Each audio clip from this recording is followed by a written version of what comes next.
नमस्कार. तर मी शेतकऱ्याची कारभारी.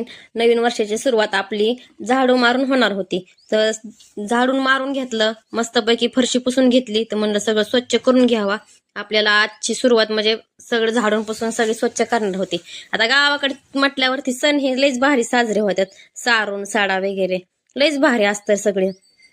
तर मस्तपैकी झाडून तर हाताने काय कोण सारून काढत नाही, पण झाडून चालू असतं. आवरलं मस्तपैकी. पण आपल्या काय गाया वाटच बघत बसल्या होत्या, कधी येते कधी येते. मस्तपैकी धारा फिरा काढून घेतल्या आणि रांगोळी म्हणलं रांगोळी काढायची, तर आपण मस्त रांगोळी काढून घेतली. आणि बांबू ही करून आपलं धुवून फिवून घेतला मस्तपैकी. आता गुढी तर उभा करायची होती, पण म्हटलं आपल्या आपला राजांचा झेंडाच फडकणार म्हटलं.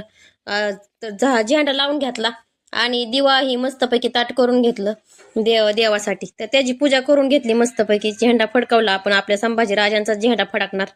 गुढी कशी का असणार, मस्तपैकी हळदी कुंकू ही लावून पूजा करून घेतली. नारळ फोडून घेतला. असं काही नसतं गुढी साडीचीच उभा करायला पाहिजे किंवा ह्याचीच. गुढी ही पहिल्यापासूनच उभा केली जात होती, पण म्हणलं आपण हा झेंडाच फडकवायचा. दरवर्षी आम्ही झेंडाच उभा करतो घाटी वगैरे लावून. तर म्हणलं तुळशीला पण पाणी घालून घेऊया. दररोज तर घालतोच आपण, पण म्हटलं आज तर नवीन वर्षाची सुरुवात आहे, तुळशीला पाणी टाकून हळदी कुंकू ही लावून घेतलं. आता असं पण तसं पण नवीन वर्षाची सुरुवात होती. आपल्याला पुरणपोळीचा नैवेद्य पण दाखवायचा होता, पण आपली डाळ काय अजून शिजलेली नव्हती. डाळ तर शिजून टाकायला नंतर टाकणार होतो निवद दाखवायला, पण म्हटलं तोपर्यंत मस्तपैकी त्याला ओवळून घ्यावं. आणि आपल्याला बांधायची होती आज गळ्यामध्ये घाटी. तर म्हटलं गळ्यामध्ये घाटी बांधाव, पण परत म्हटलं आल्या का आपण तर लग्न करून सासरी आलो, ही कडले सासू सासरी काय म्हणते म्हणलं, लोक नावं ठेवायचे नको रे बाबा म्हणलं घाटी बांधायला. तर आजचा व्हिडिओ कसा वाटला नक्की सांगा.